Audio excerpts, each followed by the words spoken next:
আহ, সুপ্রিয় শিক্ষার্থী, আজকে আমরা আলোচনা করতে যাচ্ছি আমাদের সবচেয়ে গুরুত্বপূর্ণ একটি টপিক। আমরা যে যেখানেই পড়ি না কেন, আমরা কেউ অনার্স দ্বিতীয় বর্ষে পড়ি, যাদের আমাদের কম্পালসরি একটা ইংলিশ কোর্স আছে। আমরা কেউ ডিগ্রি থার্ড ইয়ারে পড়ি, আমাদেরও আমাদেরও একটি কোর্স আছে, সেটা হচ্ছে যে কম্পালসরি ইংলিশ। ও সবারই, আমরা যদি এই সাবজেক্টটাতে পাশ না করতে পারি, আমরা কিন্তু পরের স্টেজে যেতে পারবো না, কিংবা আমাদের সার্টিফিকেট অর্জন হবে না। তো আমাদের ইংলিশ, এই কম্পালসরি ইংলিশের যে গ্রামার আইটেম, সেটার প্রাণ কেন্দ্র, প্রাণ বিন্দু, সেটা হচ্ছে টেন্স। আমরা বলা হয়ে থাকে যে টেন্স সম্পর্কে অভিজ্ঞ, তার ইংলিশটা সে নিজেই নিজেকে বাকি অংশগুলো সে ডেভেলপ করতে পারবে। তো টেন্স আসলে কতগুলো জিনিসের সাথে জড়িত, আমরা যদি একটু নজর দেই, আমরা দেখতে পাবো যে, যেমন রিয়ারেন্স, দেখো, আহ, আমাদের,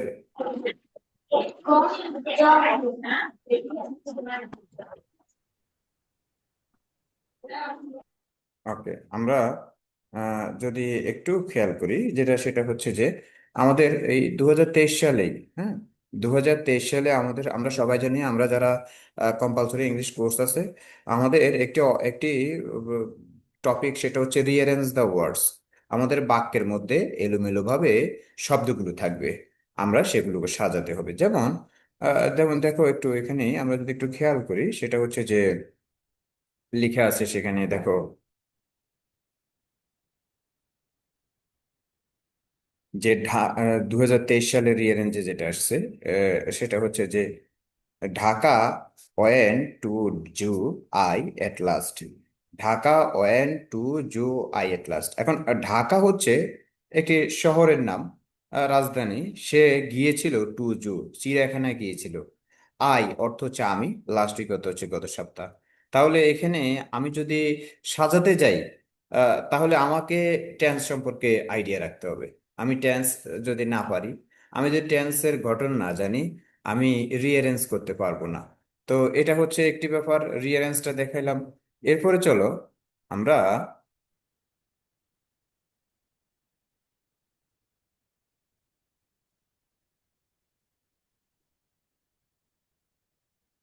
পরবর্তীতে যাই। দেখো, right form of verb, right form of verb. তো এই যে রাইট ফর্ম অফ ভার্ব 2023 সালে এসেছে কি, you, you reward, you reward, তুমি। রিওয়ার্ড অর্থ হচ্ছে, ইউ হচ্ছে তুমি, রিওয়ার্ড অর্থ হচ্ছে পুরস্কার দেওয়া। ইয়েস্টারডে অর্থ হচ্ছে গতকাল। ফর ইউর অনেস্টি, তোমার সততার জন্য তুমি পুরস্কার দাও, হ্যাঁ, উপহার দাও গতকাল। এই যে এখানে যে ব্র্যাকেটের ভিতরে যে লাল রিওয়ার্ডটা আমরা দেখতে পাচ্ছি, সেই রিওয়ার্ডটার সঠিক ফর্ম কি হবে? এটা হচ্ছে রাইট ফর্ম অফ ভার্ব। ভার্বের সঠিক ফর্ম কোনটি হবে? আমরা উপরে একটি মানুষ দেখতে পাচ্ছি, দেখো, কয়েকটি সে বসে দাঁড়িয়ে আছে একটা জায়গায়, সে এখন কোন দিকে যাবে সে আসলে ডিসিশন নিতে পারতেছে না। Which path will be the right path for him, সেটা নিয়ে সে চিন্তিত। ঠিক তেমনি আমাদের ভার্বের সঠিক রূপ কোনটা বসাবো, সেটাও আমি করব কখন? যখন আমি টেন্স সম্পর্কে আমার ধারণা থাকবে। তাহলে আমরা দেখতে পাচ্ছি রাইট ফর্ম অফ ভার্ব, এখানেও আমার টেন্স প্রয়োজন। আর এরপরে যদি আমরা দেখি, তোমার হচ্ছে যে আহ, যেমন তারপরে ট্রান্সলেশন, নিচে দেখো ট্রান্সলেশন। এখন আমাদের কিন্তু কম্পালসরি ইংলিশে ট্রান্সলেশন করতে হয় অনেক সময়। এটা, এই ট্রান্সলেশনটা তো আসলে শুধুমাত্র যে আমরা যে পরীক্ষার জন্য ট্রান্সলেশন শিখবো তা না। আমি যদি ইংলিশে কথা বলি, আমাদের ইংলিশে কথা বলার সময় আমাদের অবশ্যই মনের মণিকোঠায় আমরা প্রথম ট্রান্সলেট করি, বাংলাটা ধরে নেই, এবং এরপর আমরা এটাকে ইংলিশে ট্রান্সলেট করি। যেমন মনে করো, আমরা জানি যে এই যে 2023 সালে এসেছে, পিঁপড়ারা দুর্দিনের জন্য খাদ্য সঞ্চয় করে। পিঁপড়ারা দুর্দিনের জন্য খাদ্য সঞ্চয় করে। তো এখন আমি এটাকে কিভাবে ট্রান্সলেট করব? তো এই জিনিসগুলো আমি তখনই জানবো যখন আমি টেন্স সম্পর্কে ধারণা রাখতে পারবো। আমি আবার বলি, টেন্স সম্পর্কে যখন আমি ধারণা রাখতে পারবো। তো সেজন্য আজকে আমাদের আলোচ্য বিষয় হচ্ছে টেন্স। এখন আসো, আমি তোমাদেরকে একটু কথা বলি। সেটা হচ্ছে যে আহ, আমাদের, আচ্ছা, আমাদের শরীরের সবচেয়ে গুরুত্বপূর্ণ, আমার সাথে একটু শেয়ার করো তো সবাই। আচ্ছা বলো তো দেখি, আমাদের হিউম্যান বডির কোন জিনিসটা, কোন পার্টটা is the most important part, হ্যাঁ, created by almighty or given by almighty? কোনটা সবচেয়ে হচ্ছে যে খুবই ভ্যালুয়েবল পার্ট আমাদের শরীরের? হার্ট, হৃদয়। আর মানে হৃদয়। হার্ট, আচ্ছা, হার্ট বললা। আচ্ছা, আর আর কেউ, কেউ কি আছো ব্রেনের পক্ষে আছো যে আমার স্যার হিউম্যান ব্রেনটাও বেশি হেড গুরুত্ব? Head brain head. আচ্ছা আচ্ছা আচ্ছা, ঠিক আছে। যেমন আমরা যেটা দেখতে পাচ্ছি, দেখো এই যে যে ছবিতে, যে ছবিটা দেখতে পাচ্ছি, সম্ভবত এটা নিউরনের ছবি। হ্যাঁ, তো কেউ বলতেছে যে আমরা স্যার ব্রেইনটা খুবই গুরুত্বপূর্ণ, কেউ বলতেছে হার্ট গুরুত্বপূর্ণ। এখন আমাকে একটু বলো যে আমার শরীরের যে জিনিসটা না থাকলে আমি মরে যাব, মানে আমাকে মৃত হিসেবে ঘোষণা করা হবে, কোন পার্টটুকু বলো তো দেখি, কোন পার্টের কার্যক্রম বন্ধ হয়ে নিউরন। গেলে? আবার বলো।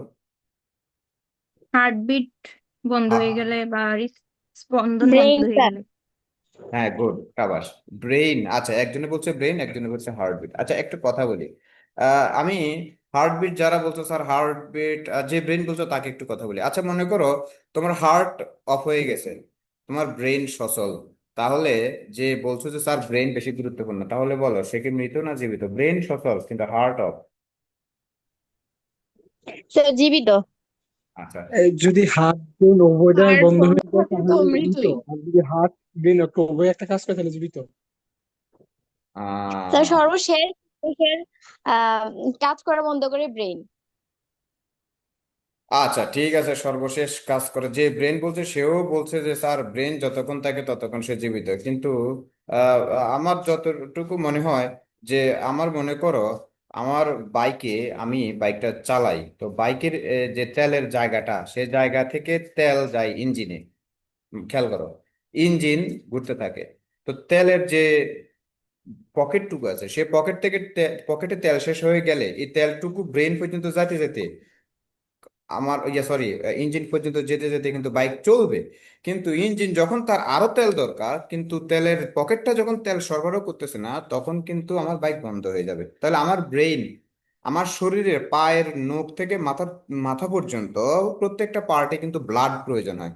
তাহলে এই ব্লাডটুকু সরবরাহ করে কে? ব্রেইন সরবরাহ করে না হার্ট সরবরাহ করে?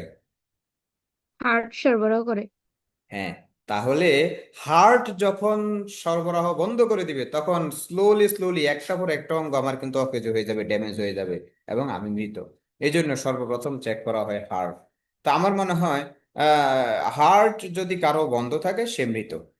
হ্যাঁ, এবার আসো, অনেকে বললা যে স্যার যিনি বললো যে ব্রেইন হচ্ছে বেশি গুরুত্বপূর্ণ, তোমরা কি জানো যে সৌদি আরবে একটা ছেলে আছে, রাজপুত্র আছে, সে আজকে সম্ভবত 28 কি 27 বছর সে শুয়েই আছে, তার ব্রেইনটা ড্যাড হয়ে গেছে। হ্যাঁ, কিন্তু সে জীবিত।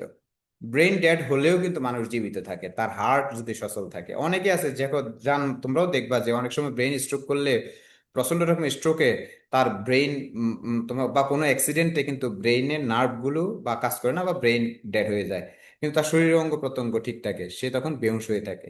হ্যাঁ, one kind of dead body, কিন্তু সে জীবিত।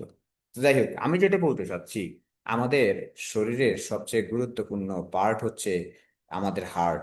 এই হার্ট, এই হৃৎপিণ্ডটা কি, আমরা বলো তো দেখি, এই হার্ট কি আল্লাহকে হাতের মধ্যে দিছে, মাথায় দিছে, না পায়ের নিচে দিছে? হার্টটা কোথায় বলো তো দেখি একজন? আমাদের বুকে, বুকের বাম পাশে। আমাদের বুকের বাম পাশে আল্লাহ দিছে, শুধু তাই না, এবং এটাকে উপরে, সামনে এবং পিছনে রিব খাঁচা, হ্যাঁ, যেটাকে আমরা পাঁজর বলি, খাঁচার মধ্যে আল্লাহ অত্যন্ত সুরক্ষিত জায়গায় রেখে দিছে, মাঝখানে। ঠিক তেমনি আমি এটা বলার কারণ হচ্ছে, আমাদেরও যে সবচেয়ে কি বলবো,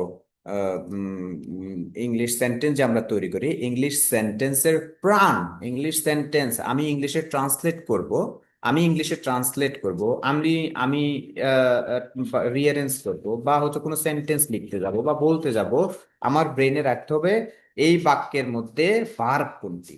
ভার্ব অর্থ হচ্ছে কাজ, ভার্ব অর্থ হচ্ছে কাজ।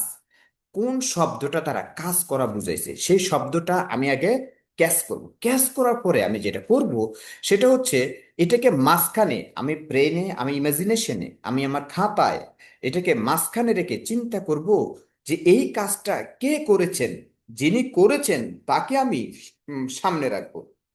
আর কাজটা কি কাজ করা হয়েছে, অবজেক্ট কি, কিংবা কাজটি কোথায় করা হয়েছে, কখন করা হয়েছে, বাকি অংশগুলো পাশে রাখবো, মানে হচ্ছে ডান পাশে রাখবো। তাহলে আমরা ভার্বটাকে মাঝখানে রেখে এই ভার্বটি যিনি সম্পাদন করেছেন তাকে বলা হয় সাবজেক্ট। ভার্বটি যার উপর সম্পাদন হয় সেটাকে বলে অবজেক্ট, সেটা পাশে ডান পাশে রাখবো, বাম পাশে রাখবো সাবজেক্ট, ডান পাশে রাখবো অবজেক্ট, এবং অন্যান্য জিনিস মাঝখানে রাখবো ভার্ব। তাহলেই দেখবে আমাদের সবকিছু ঠিক হয়ে যাবে। যেমন মনে করো আমরা যে রিয়ারেন্স যেটা দেখতে পাচ্ছি লিখে আছে Dhaka went to zoo I last week. আচ্ছা, এটা একটু আমি তোমাদেরকে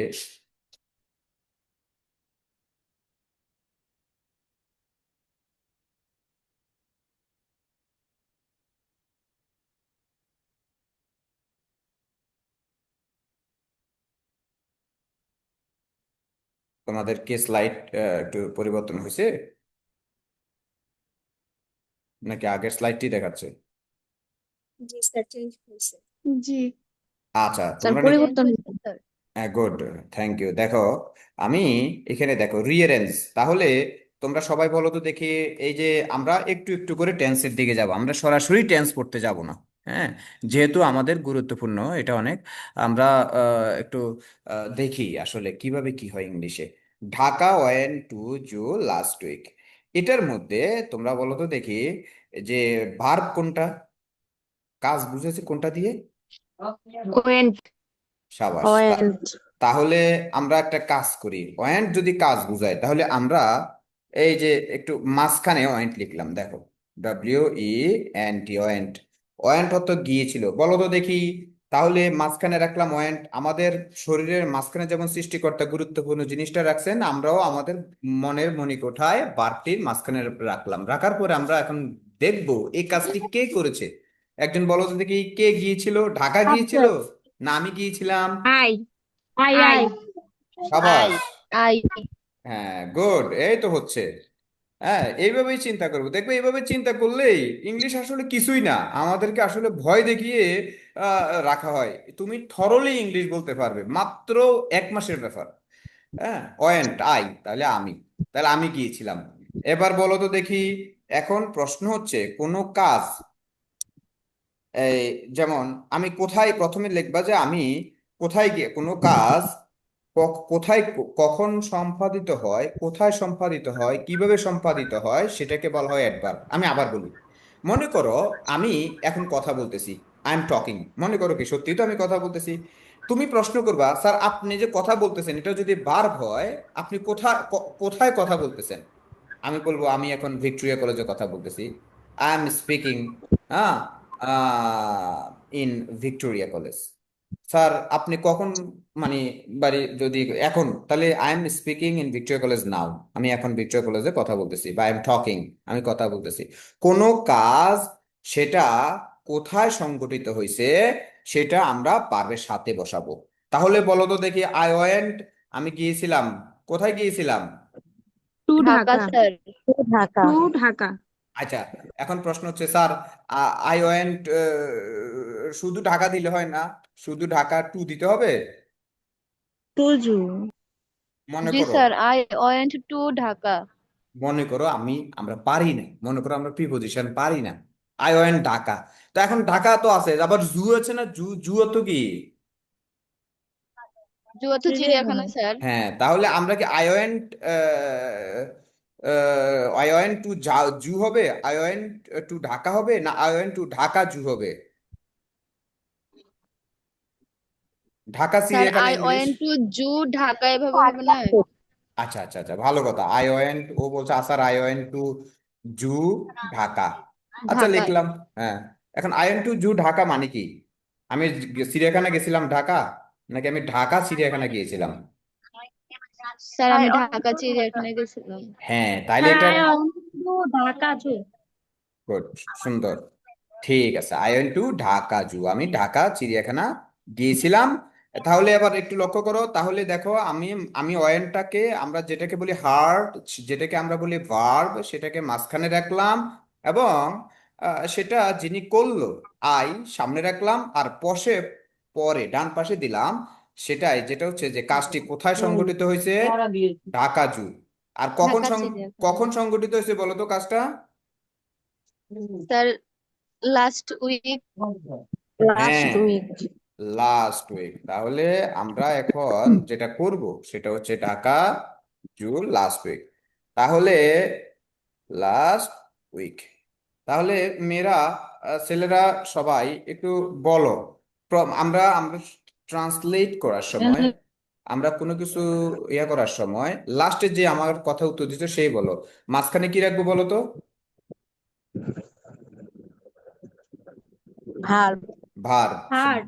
গুড, ভার্ব। এই ভার্বটা যিনি করছেন তাকে কোথায় রাখবো?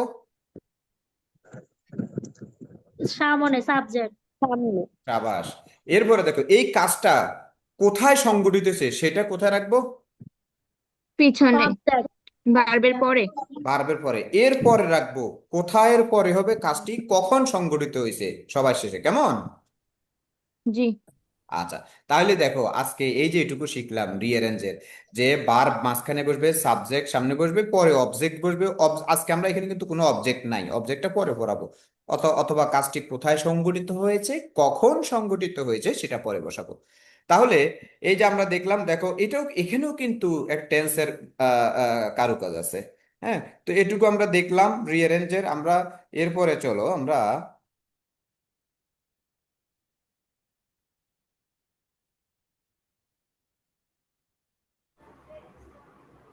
আহ, আচ্ছা, তোমরা স্ক্রিন টাইগারের ছবিটা দেখতে পাচ্ছো? জি জি স্যার। জি okay, sir. Good good, thank you thank you. এবার আসো আমরা রাইট ফর্ম অফ ভার্ব দেখি। You reward yesterday for your honesty. দেখো তো দেখি এখানে ভার্ব কোনটা? রিওয়ার্ড। রিওয়ার্ড অর্থ হচ্ছে পুরস্কার দেওয়া অথবা নেওয়া। কে পুরস্কার দেয় বা নেয় বলো তো? You. ইউ। তাহলে ইউ সামনে বসছে কখন, এই কাজটা কখন? Yesterday. এটা পরে, হ্যাঁ পরে বসছে। এরপরে, এরপরে এরপরে যে কোনো কিছু দেওয়া যায় যেটাকে বলে আমরা অতিরিক্ত। কেন তাকে রিওয়ার্ড দেওয়া হয়েছে বা নেওয়া হয়েছে? ফর ইউর অনেস্টি, তার তোমার, তার honesty কারণ ফর ইউর অনেস্টি। আচ্ছা, তাহলে এটা আসছে দেখো, এই যে তোমাদের রাইট ফর্ম অফ ভার্ব 2023 সালে রাইট ফর্ম অফ ভার্ব আসছে। এখন আমরা এটা রিওয়ার্ড, এটা কিভাবে কি হবে, ইয়েস্টারডে হলে কি হবে, আমরা কিভাবে এটা অ্যান্সার করব, এটাই আমরা টেন্স আলোচনা করব। আচ্ছা, এটাও আমরা আলোচনা করব। এরপরে আসো আমরা ট্রান্সলেশন করার সময় দেখো, পিঁপড়ারা দুর্দিনের জন্য খাদ্য সঞ্চয় করে। পিঁপড়ারা দেখতে পাচ্ছো? জি স্যার। আচ্ছা, জি বলো তো স্যার। দেখি একটি শিক্ষার্থীর শিক্ষা শিক্ষা জীবনের সবচেয়ে দুর্দিন কোনটা, একজন আমার সাথে শেয়ার করো তো। রেজাল্টের দিন। কেন শিক্ষার্থীর দুর্দিন? তো রেজাল্টের দিন হলে যার রেজাল্ট ভালো হয়। হ্যাঁ, সাবাস, পরীক্ষার দিন। তাহলে বলো তো, তুমি সৃষ্টির সেরা জীব নাকি সৃষ্টির সেরা মানে একেবারে হচ্ছে যে নিম্নমানের জীব? সেরা। সেরা জীব। তাহলে একটি পিঁপড়াও তার জীবনের যখন বর্ষাকালে, তা সে জানে যে বর্ষাকালে সে কখনো খাবার সংগ্রহ করতে পারবে না। হ্যাঁ, সে বর্ষাকালের জন্য খাবার সংগ্রহ করে রাখে। একটা পিঁপড়া, ছোট পিঁপড়া খাবার সংগ্রহ করে রাখে, তোমরা নিজেরাও জানো। তাহলে তুমি একটা মানুষ, সৃষ্টির সেরা জীব হিসেবে তোমার জীবনের ক্রান্তিকালীন সময় হচ্ছে পরীক্ষা, পরীক্ষার জন্য তুমি কেন এখন পড়াটা সঞ্চয় করে রাখতেছো না আমাকে বলো তো? তাহলে আমরা কি পিঁপড়ার থেকে অদম? নিশ্চয়ই না। তাহলে এই কথাটাই 2023 সালে তোমাদের কম্পালসরি ইংলিশে ট্রান্সলেশন এসেছে, পিঁপড়ারা দুর্দিনের জন্য খাদ্য সঞ্চয় করে। এটা কি ট্রান্সলেট করতে বলছে। তাহলে আমি যে এতক্ষণ তোমাকে বললাম, আমি যে ওকে, আমি যে তোমাদেরকে বললাম এতক্ষণ কিভাবে আমরা আহ, ইয়ে করব, এই যে তোমরা নিশ্চয়ই দেখতে পাচ্ছ নতুন একটা পেজ তোমাদের স্ক্রিনে ভেসে আসছে, দেখতে পাচ্ছ? জি স্যার, এমএস ওয়ার্ডের। জি হ্যাঁ, জি স্যার। স্যার। সাবাস। তাহলে এই যে আমরা দেখতে পাচ্ছি রেড ইঙ্ক দিয়ে লেখা, কালি দিয়ে লেখা, ট্রান্সলেশন 23, ফেব্রুয়ারির 2 দিনের জন্য খাদ্য সঞ্চয় করে। তো প্রিয় শিক্ষার্থীরা বলো তো দেখি, আমি এটাকে ইংলিশ ট্রান্সলেট করার সময় আমি সাবজেক্ট খুঁজবো বা অবজেক্ট খুঁজবো না প্রথম ভার্ব খুঁজবো? বার্ব। Verb sir. আচ্ছা বলো তো দেখি আর এখানে ভার্ব কোনটি, কাজ কাজ কোনটা বুঝিয়েছে? সঞ্চয় করা। সন- সঞ্চয় করা। সঞ্চয় করা। আচ্ছা গুড। আচ্ছা আচ্ছা আচ্ছা, তাহলে বলো সঞ্চয় করা ইংরেজি কি হইতে পারে?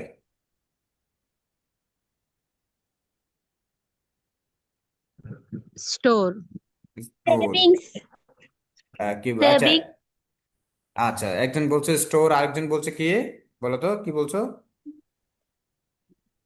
সেভিংস। আচ্ছা একজন বলছে সেভিংস, ওকে ফাইন, সেভিংস সেটাও ধরলাম। আর কি হতে পারে?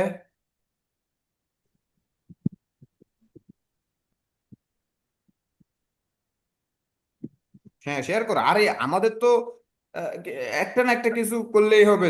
আমরা জাস্ট একটা, আমরা তো আসলে ইয়া না যে আমাদেরটা হবেই 100%, আমরা লিখবো, না হলেও আমরা বলবো আমরা লিখবো। আচ্ছা দেখো, আমরা যারা স্যার বল কালেক্ট করা। কালেক্ট করা, আচ্ছা ঠিক আছে আমরা ধরে নিলাম। তাহলে আমি একটা কাজ করি, হ্যাঁ, সেটা হচ্ছে আমি প্রথমে লিখলাম, একজনে বলছো স্টোর, স্টোর মানে হচ্ছে সঞ্চয় করা।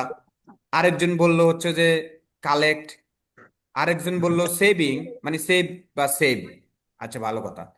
তাহলে আমরা এখন যেটা করব, এই তিনটা শব্দই আমরা ধরে নিলাম এটা হচ্ছে ভার্ব। এখন বলো তো দেখি কার এই কাজটা কারা করে? কারা করে বলো তো? পিঁপড়ারা। পিঁপড়ারা স্যার। পিঁপড়া। তা এন্ড। পিঁপড়া ইংরেজি কি? এন্ড। হ্যাঁ, সাবাস, অ্যান্ট। আচ্ছা লিখলাম অ্যান্ট। এখন আসো, পিঁপড়ারা খাবার সঞ্চয় করে। এখন অ্যান্ট মানে পিঁপড়া, আর সঞ্চয় করা ইংরেজি হচ্ছে, সঞ্চয় করা হচ্ছে স্টোর অথবা কালেক্ট অথবা সেভ। এখন বলো পিঁপড়েরা আমরা একটা জিনিস চিন্তা করি, বার্বের আগে সাবজেক্ট বসিয়েছি, বার্বের পরে আমরা বলেছিলাম কখন, কোথায় এবং কখন, কিন্তু তা আরো একটা জিনিস আছে, সেটা হচ্ছে পিঁপড়েরা কি সঞ্চয় করে বলো তো দেখি? স্যার খাদ্য। খাদ্য। ফুড। খাদ্য। ওকে, তাহলে আমরা দেখো, আমি এই কি শব্দটা হচ্ছে যেটা দ্বারা তোমার হচ্ছে যে কি দ্বারা প্রশ্ন করবা, বার্বকে যখন কি দ্বারা প্রশ্ন করবা তখন তোমার হচ্ছে যেটা পাওয়া যাবে কি বা কাকে দ্বারা প্রশ্ন করবা সেটা হচ্ছে অবজেক্ট। আমি আবার বলি, যেমন আমি আম পছন্দ করি, তাহলে আমি কি পছন্দ করি? স্যার। আম পছন্দ করি।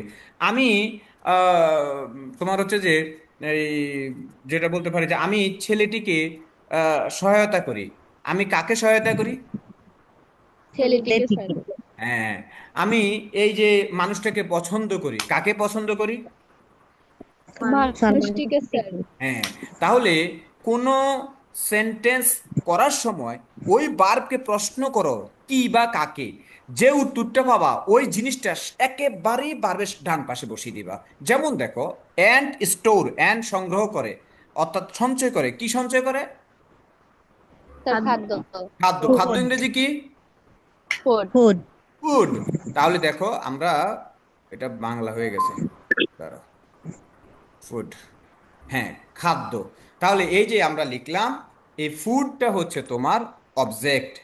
ফুডটা কি বলো তো, সবাই আমার সাথে বলো ফুডটা কি? অবজেক্ট। অবজেক্ট। তাহলে প্রথম অ্যান্ট হচ্ছে সাব, হ্যাঁ প্রথম অ্যান্ট হচ্ছে সাবজেক্ট, মাঝখানে ভার্ব, আর পরে অবজেক্ট। আর আমরা সবাই জানি বাক্যের শেষে হয় যে কাজটি কোথায় হয়েছে এবং কাজটি কখন হয়েছে। এখানে কোথায় বা কখনের উত্তর কি দেওয়া আছে? দুর্দিনে। দূর। স্যার দুর্দিন। কখন একটা আছে দুর্দিনের। হ্যাঁ দুদিনে। গুড। এটা আমরা বলতে পারি যে এটা কারণ বুঝেছে, কারণ। তাহলে এটা আমরা পরে দিব ফর। আর দুর্দিন ইংরেজি কি? ট্রাভেল। Suffering days. আচ্ছা আচ্ছা, কেউ বলছে সাফারিং ডেজ, কেউ বলছে ট্রাভেল ডেজ। হ্যাঁ কোনো সমস্যা নাই, তুমি লিখে বলো। হ্যাঁ, শোনো, এই হার্ড ব্যাপার হার্ড টাইমস, হ্যাঁ সব হতে পারে। আমরা যে ইংলিশটা লিখছি, তোমার কাছে মনে মনে মানে তোমার কাছে অনেকে দেখবা এখানে কিন্তু কিছু ভুল আছে। যেমন অ্যান্ড বসাইছি, হবে অ্যান্ডস, যদি অ্যান্ড বসাই হবে সেভস। আমার আমার কথা হচ্ছে, আমি ইংলিশ শিখতে যাচ্ছি। একটি বাচ্চা যখন হাঁটা শিখে, তখন সে যদি পড়ে যাওয়ার ভয় করে, সে জীবনে কোনোদিন হাঁটা শিখতে পারবে না। ঠিক তেমনি আমি তোমাদেরকে বলি, তোমরা যত পারো ভুল বলবা। ইংলিশ তোমরা ভুলই শিখবে, ভুল শিখবা, ভুল শিখবে, ভুল না, তোমরা বলবে ভুল। ভুল বলতে বলতে, ভুল লিখতে লিখতে একদিন দেখবা যে তোমার ইংরেজি ঠিক হয়ে গেছে। এখন আমি যদি এখানে গ্রামার ভুল ধরি, বারবার বিভিন্ন ফর্ম ভুল ধরি, শব্দের ভুল ধরি, তাহলে আমরা কোনোদিন ইংরেজি শিখতে পারবো না। আমরা শিখবো আস্তে আস্তে, আমরা ভুল করে করে শিখবো। তাহলে আজকে আমরা যেটা লিখছি, ভুল হোক ঠিক হোক, এটা বুঝে যায়। অ্যান্ড স্টোর ফুড, পিঁপড়া খাবার স্টোর করে, সঞ্চয় করে, ফর হার্ড টাইমস, কঠিন সময়ের জন্য। তাহলে এই যে কথাটা, এটাই হচ্ছে ট্রান্সলেশন। এগুলো শিখার জন্য সুন্দরভাবে আমরা এগুলো মানে এগুলোতে অভ্যস্ত হওয়ার জন্য আমাদেরকে টেন্স একটু জানতে হবে। তাহলে আশা রাখি, আমি মনে করি যে আমাদের যে টেন্সের গুরুত্বপূর্ণ, কিংবা ট্রান্সলেশন কিভাবে করতে হয়, রিয়ারেন্স কিভাবে করতে হয়, রাইট ফর্ম অফ ভার্বের সময় আমরা যে এইখানে যা শিখেছি, সেটাও অনেক গুরুত্বপূর্ণ। এবার আসো,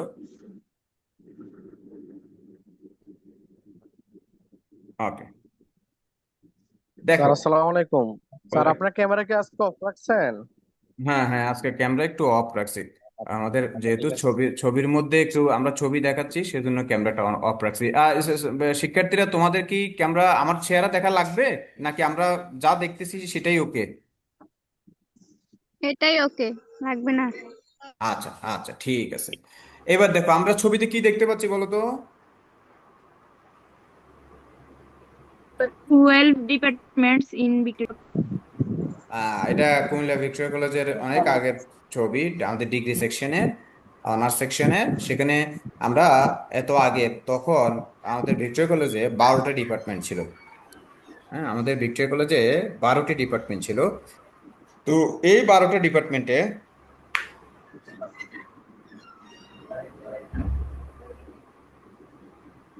ওকে, আমাদের কুমিল্লা ভিক্টোরিয়া কলেজে 12টি ডিপার্টমেন্ট ছিল। আমাদের এই ডিপার্টমেন্টগুলোতে আমরা একটু মিউট করে রাখি, কেমন? আচ্ছা, 12টা ডিপার্টমেন্ট। এখন ডিপার্টমেন্টের সবচেয়ে, তোমরা জানো নিজেরাও, অনেকে হয়তো ভিক্টোরিয়া কলেজে এক একটা ডিপার্টমেন্টে আসো, কেউ সমাজবিজ্ঞান ডিপার্টমেন্টে আসো। বলো তো দেখি, একটি ডিপার্টমেন্টের কাকে কেন্দ্র করে ডিপার্টমেন্টটা গড়ে ওঠে? একজন নির্দিষ্ট ব্যক্তি, মানে তার পদবি কি? ডিপার্টমেন্ট প্রধান। অফিস সহকারী। Department head. ডিপার্টমেন্ট আচ্ছা, আমরা বলি ডিপার্টমেন্ট, একজন বললো অফিস সহকারী, একজন বললো ডিপার্টমেন্ট হেড, অনেকে ছাত্র বলতে পারে, শিক্ষার্থী না হলে তার ডিপার্টমেন্ট হবে না। আচ্ছা, আমার মনে হয় একটি ডিপার্টমেন্টে সবচেয়ে বেশি যে গুরুত্বপূর্ণ, ওকে, আসসালামু আলাইকুম, থ্যাংক ইউ, আসবেন আবার। আচ্ছা, শুনতে পাচ্ছ নিশ্চয়ই? হ্যালো। হ্যাঁ স্যার। স্যার, শোনা যাচ্ছে। হ্যাঁ, তো জি স্যার, শোনা যাচ্ছে। ওকে ওকে, ঠিক আছে। তো যেটা বললাম, একটি ডিপার্টমেন্টের সবচেয়ে গুরুত্বপূর্ণ জিনিসটা হচ্ছে আমাদের ডিপার্টমেন্টের head, head of the department, যাকে আমরা বলি চেয়ারম্যান স্যার বলি। এবং চেয়ারম্যানের পরে, মানে হেড স্যার, আমরা যে আমাদের প্রত্যেকটা সমাজবিজ্ঞান ডিপার্টমেন্টের একজন হেড স্যার আছেন, ইংলিশ ডিপার্টমেন্টের একজন হেড স্যার আছেন। বলো তো দেখি, ওনার পরে সবচেয়ে গুরুত্বপূর্ণ ব্যক্তিটাকে? অফিস সহকারী। কেরানি কেরানি। আচ্ছা আচ্ছা। তো আমরা এই কেরানি, অফিস সহকারী বললা, তার মানে এই না যে আমরা শিক্ষার্থীদেরকে পিছনে ফেলে দিচ্ছি। আমাদের সবকিছুই কিন্তু শিক্ষার্থীর জন্য। কিন্তু তারপরেও যে যে লোকটা না হলে ডিপার্টমেন্ট গড়ে না, সে গড়ে ওঠে না, তিনি হচ্ছেন ডিপার্টমেন্টের হেড। তারপরের ব্যক্তি হচ্ছে অফিস সহকারী। আমি একটা ছবি দেখাই, তোমরা নিশ্চয় ছবিটা দেখতে পাচ্ছ। এই যে অফিস সহকারী, অফিস সহকারী এই জন্যই গুরুত্বপূর্ণ। আমরা টিচার, আমরা স্টুডেন্টরা যখন যাই, আমাদের জন্য এই ক্লাসরুমটা খুলে দেয়, রুমটা পরিষ্কার করে দেয়, শিক্ষকের জন্য পানি নিয়ে আসে, তারপর হচ্ছে যে কখন কোনটা লাগবে খাতাপত্র নিয়ে আসে, বই নিয়ে আসে, সব কেরানি থাকে। এই জন্য আমি মনে করি প্রত্যেকটা ডিপার্টমেন্টের ডিপার্টমেন্টে আমরা যেমন বলি যে মানুষের শরীরে হৃৎপিণ্ড না হলে মানুষ হয় না, হার্ট না হলে, ঠিক তেমনি ডিপার্টমেন্টে তোমার একজন হেড না হলে ওই ডিপার্টমেন্ট হয় না। আর ডিপার্টমেন্টের হেডকে সহায়তা করার জন্য থাকে একজন কেরানি, যাকে আমরা বলতে পারি হেল্পিং হ্যান্ড। হ্যাঁ, তাহলে এখন আমি এটা বলার উদ্দেশ্য হচ্ছে আমি এরপরে তোমাদেরকে যেটা দেখাবো সেটা দেখানোর মধ্য দিয়ে আজকের ক্লাসের পরিসমাপ্তি ঘটবে। এবং একটু চলো একটু দেখি জিনিসটা আমরা কি দেখতে পাচ্ছি বলো তো।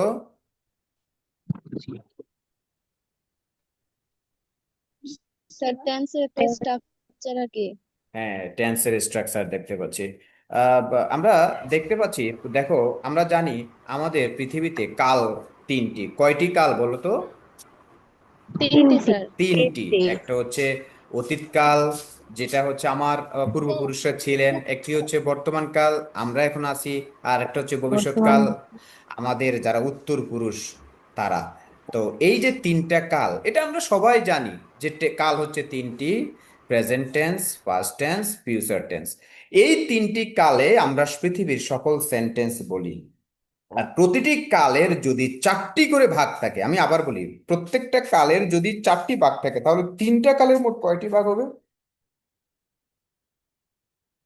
স্যার 12টি। হ্যাঁ, 12টি। 12টি। আমরা কি সবাই জানি না যে প্রত্যেকটা কালের মধ্যে ইনডিফিনিট আছে? যেমন আমি একটু দেখাচ্ছি, দেখো প্রতিটি কালের মধ্যে আমরা যদি দেখি, যেমন আমরা প্রতিটি কালের মধ্যে ইনডিফিনিট টেন্স আছে, কন্টিনিউয়াস টেন্স আছে, পারফেক্ট আছে, এবং সর্বশেষ পারফেক্ট কন্টিনিউয়াস টেন্স আছে। এই যে চারটা, এটা প্রেজেন্ট টেন্সও পাবে, পাস্ট টেন্সও পাবে, ফিউচার টেন্সও পাবে। তাহলে 12টি টেন্স, 12টি প্রকার। এই 12টা প্রকারে আমরা একটি সেন্টেন্সকে 12টা ভাবে লিখতে পারি। যেমন সে ভাত খায়। আমাদের এখানে সুমন নামে একজন আছে, সে এখন হচ্ছে যে ভাত খাচ্ছে, he is eating rice. Say regular ভাত খায়। তো এই যে সে ভাত খায়, হি ইটস রাইস, এই কথাটা আমি মোট কয়টা, সর্বোচ্চ কয়টি ভাগে, কয়টি সেন্টেন্সে, কয়টি রূপে লিখতে পারবো? কেউ কি আমাকে বলতে পারো? 12টি। 12টি, হ্যাঁ, সর্বোচ্চ আমরা 12টি ভাবে লিখতে পারবো। তাহলে এই সেন্টেন্সটা যে 12 ভাবে লিখবো, এই হি, সে, আমি বললাম দেখো প্রথম সেন্টেন্সে দেখো হি ইটস রাইস, সে ভাত খায়। এবং দ্বিতীয় সেন্টেন্সে দেখো, আমরা এই মিউট করি, কেমন আলামিন।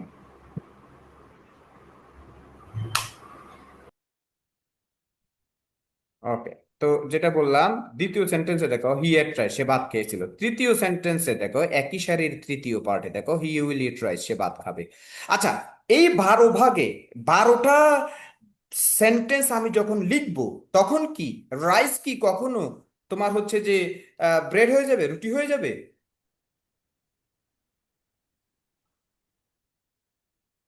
স্যার জি না, বুঝতে পারলাম না, আবার বলেন স্যার। আমি বললাম আমরা যে লিখবো, লিখলাম হি ইটস রাইস, সে ভাত থাকবে। সে ভাত খায়, হি এট রাইস, সে ভাত খেয়েছিল, হি উইল ইট রাইস, সে ভাত খাবে। এই 12টা সেন্টেন্সের রাইস কি কখনো পরিবর্তন হবে? না স্যার। জি না, না স্যার। হি কি পরিবর্তন হবে? না। তাহলে জি না স্যার। 12টি সেন্টেন্সে কোনটা পরিবর্তন হবে আমাকে বলো। ভাত। ইট। হ্যাঁ, সময়। সাবাস, ঠিক আছে, একজনে বললো সময়, একজনে বললো ইট। ওকে, তাহলে আমরা দেখলাম আমাদের শরীরের সবচেয়ে গুরুত্বপূর্ণ, একটু খেয়াল করো, সব শরীরের সবচেয়ে গুরুত্বপূর্ণ জিনিস হচ্ছে হাড়। আমরা যখন বিপদে পড়ি তখন আমাদের শরীরের অন্য অঙ্গ প্রত্যঙ্গগুলো জোরে সঞ্চালন না করলে আমাদের হার্ট কিন্তু দ্রুত সঞ্চালন শুরু করে দেয়, দেখবা। কখনো দ্রুত, কখনো আস্তে, কখনো কম, কখনো প্রসারিত হয়, কখনো কখনো সিস্টোলিক সংকুচিত হয়, কখনো প্রসারিত হয়। ঠিক তেমনি আমরা 12টি সেন্টেন্সে, 12টি টেন্সের মধ্যে একমাত্র আমাদের হৃৎপিণ্ড হচ্ছে বারবে, বারটি চেঞ্জ হবে। এছাড়াও আমরা যদি বলি আমাদের ভিক্টোরিয়া কলেজে 12টি ডিপার্টমেন্টে যে 12 জন হেড, এই 12 জন হেডই হচ্ছেন এখানে 12টা রাইট, 12টি বাদ, যাকে আমরা নীল কালি, লাল কালি দিয়ে লিখছি। সবাই দেখো প্রত্যেকটা ঘরে এক একটা লাল কালি আছে, দেখো। প্রেজেন্ট ইনডিফিনিট টেন্সে আমরা দেখতে পাচ্ছি ইটস, তারপরে পাস্ট ইনডিফিনিট টেন্সে এট, এরপরে দেখতে পাচ্ছি শ্যাল ইট আর উইল ইট, উইট। প্রত্যেকটাতে দেখো নীল লাল কালি যেগুলো দেখতে পাবো সেগুলোই হচ্ছে আমাদের ভার্ব, সেগুলোই হচ্ছে আমাদের হেড অফ দ্য ডিপার্টমেন্ট, সেগুলোই হচ্ছে আমাদের হৃৎপিণ্ড। আমরা আমরা কি বুঝতে পারছি জিনিসটা? জি স্যার। এবার আসো, ভিক্টোরিয়া কলেজে 12টি ডিপার্টমেন্টে 12 জন হেড থাকলেও তৎকালীন সময় অনেক আগের কথা, এখন তখন 12 জন পিয়নও থাকার কথা ছিল, কিন্তু দুইটা ডিপার্টমেন্টে পিয়ন ছিল না। সেই দুইটি ডিপার্টমেন্ট হচ্ছে প্রেজেন্ট ইনডিফিনিট টেন্স এবং আরেকটি হচ্ছে পাস্ট ইনডিফিনিট টেন্স।